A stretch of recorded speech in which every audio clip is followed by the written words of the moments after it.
ननद को मत बताना। सुमन की शादी उदय के साथ हुई थी। उसके ससुराल में सास ससुर के अलावा उसकी एक शादीशुदा ननद भी थी। इकलौते होने के कारण ननद अपूर्वा परिवार में सभी की लाडली थी। लाडली क्या थी, आप ऐसा समझ लीजिए, उसे सबने सर पर चढ़ा रखा था। उसके जिद्दी और अड़ियल रवैये के कारण ही उसका पति आनंद भी उससे काफी परेशान रहता था।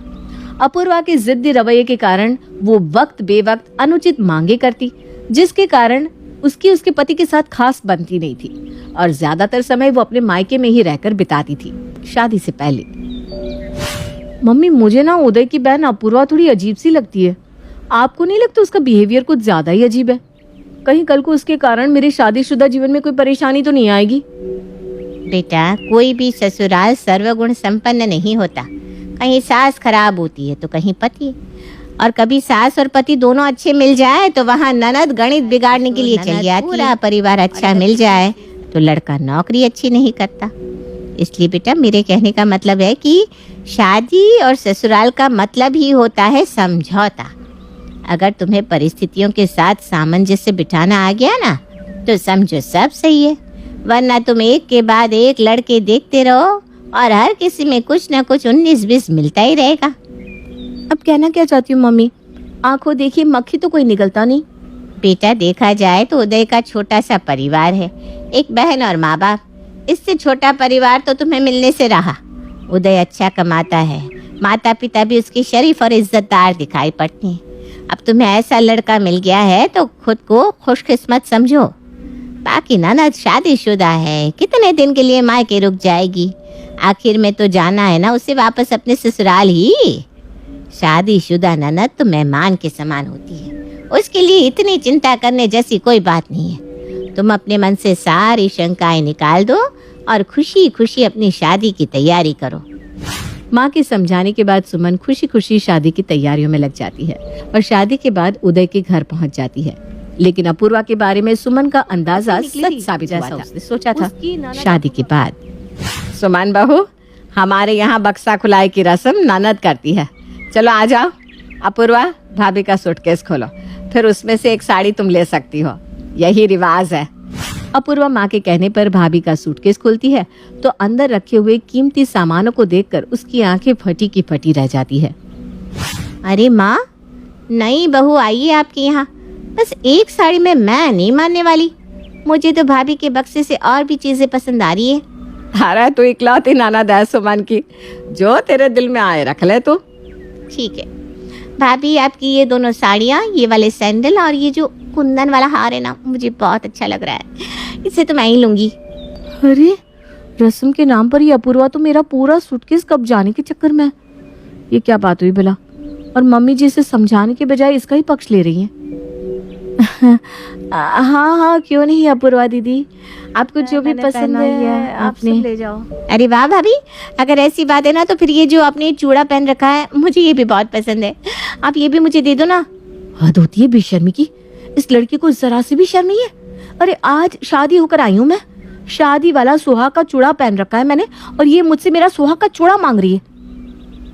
और मम्मी जी को देखो, यहाँ खड़े होकर ऐसे दांत दिखा रही है जैसे उनकी बेटी बहुत बड़ा काम कर रही है। ये नहीं कि बेटी को सही और गलत सिखाए।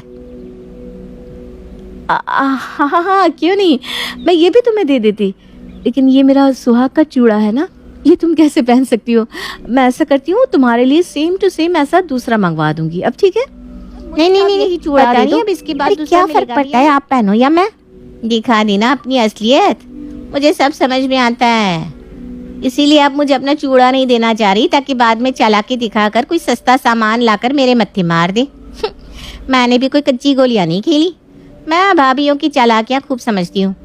मैं भी भाभी का ही महंगा वाला चूड़ा लेकर रहूंगी, मैं भला क्यों सस्ता सामान लूं? अपूर्वा के मन में ये बात बैठ चुकी थी कि भाभी सुमन अपने लिए जो भी सामान लाती है सब कीमती और ब्रांडेड होता है, इसलिए उसकी नजर हमेशा भाभी के सामान पर ही रहती। धीरे धीरे समय बीतने लगा।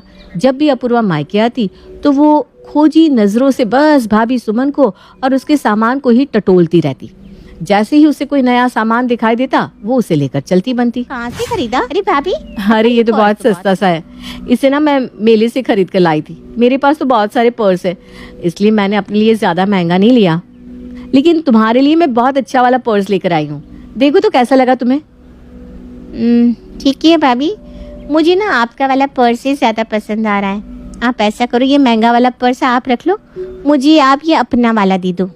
अरे लेकिन लेकिन कुछ नहीं भाभी, मुझे ना आपका वाला ही पसंद आ रहा है। अच्छा ठीक है, तुम रख लो, कोई बात नहीं। अपूर्वा मन ही मन सोचती है।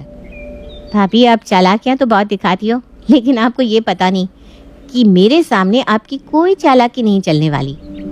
अरे परेशान हो गई हूँ मैं आपकी बहन से। मेरा कोई भी सामान हो उसे वही पसंद आता है और फिर वो उसे मुझसे लेने की जिद पर अड़ जाती है। अब तो मैं उसके लिए अलग से भी सामान लाकर दे देती हूँ, तब भी उसे अपूर्वा मांगे दे दिया करो ना, क्या फर्क पड़ता है। छोटी बहन है मेरी और बचपन से ही लाडली रही है सबकी। मम्मी पापा ने उसे बहुत लाड से बड़ा किया है। तुम मुझे बता दिया करो, मैं तुम्हें नया ला दूंगा। वो बात नहीं है उदय, लेकिन ये कोई अच्छी बात नहीं है। कभी कभार की बात और होती है, लेकिन अपूर्वा तो जैसे मेरी हर चीज के पीछे पड़ गई है। अरे कोई भी सामान वो मेरे पास देख ले, बस उसे ले जाने की जिद पकड़ लेती है। वो कोई छोटी बच्ची नहीं है उदय, आप लोगों को उसे रोकना चाहिए। शादीशुदा है, ससुराल में भी ऐसा ही रवैया रखेगी तो उसका परिवार कैसे चलेगा। और आप ही सोचकर बताइए, अगर मैं भी मम्मी जी या अपूर्वा के सामान को देखकर ऐसे ही जिद करने लगूं, तो क्या आप लोग मेरे ऐसे व्यवहार को झेल पाओगे। देखो यार, मुझे ना इस ननद भाभी के युद्ध के बीच में तुम ना ही घसीटो तो बेहतर होगा। और तुम्हें अपना सामान देने में ज्यादा दिक्कत हो रही है ना, तो मना कर दिया करो, बस बात खत्म। बात ऐसे खत्म नहीं होने वाली है। वो कहता है ना, तो जब घी सीधी उंगली से नहीं निकलता तो उंगली को टेढ़ा करना जरूरी हो जाता है। इसे बहुत शौक है ना मेरा सब सामान लेकर जाने का। ठीक है, अब मैं इसे खुशी खुशी अपना सारा सामान दे दूंगी। कुछ देर बाद, माँ जी 2 दिन बाद मेरी चचेरी बहन की शादी है, मैं बाजार होकर आती हूँ। ठीक है बेटा। कुछ घंटों के बाद सुमन बाजार से घर लौटती है। अरे भाभी आ गई आप, हम भी तो देखे क्या लेकर आई है आज आप। हाँ हाँ क्यों नहीं, दिखाती हूँ ना। ये देखो अपूर्वा, ये दोनों साड़ी मैं तुम्हारे लिए लाई हूँ। पता है पूरे 4000 की है, अच्छी है ना। ठीक ही है भाभी, बस ज्यादा खास नहीं है। अच्छा कोई बात नहीं, तुम ये पर्स और कुंदन की ज्वेलरी देखो, तुम्हारी साड़ी की मैचिंग की है। क्या भाभी, आप मेरे लिए कुछ भी ढंग का सामान ही नहीं लाई। अरे ये सब बहुत महंगा वाला है। अच्छा ये सैंडल। क्या भाभी छोड़ो ये सब। अच्छा अब ये दिखाओ, आप अपने लिए क्या लाई हो। अपने लिए तो आपने बहुत कुछ लिया होगा। अरे क्या बताऊं, तुम्हारे लिए खरीदते खरीदते सारे पैसे ही खत्म हो गए, इसलिए मैंने अपने लिए बस ये हल्की सी साड़ी खरीदी। कोई नहीं, मैं इससे ही काम चला लूंगी। अरे भाभी जरा दिखाओ तो। वाह वाह, क्या चॉइस है आपकी। सस्ती तो ये किसी एंगल से नहीं लग रही। अच्छा ऐसा करो, ये वाली साड़ी आप मुझे दे दो और ये बाकी का सारा सामान आप रख लो, मुझे खास पसंद नहीं आया। अरे पर अच्छा चलो कोई बात नहीं, जैसी तुम्हारी मर्जी।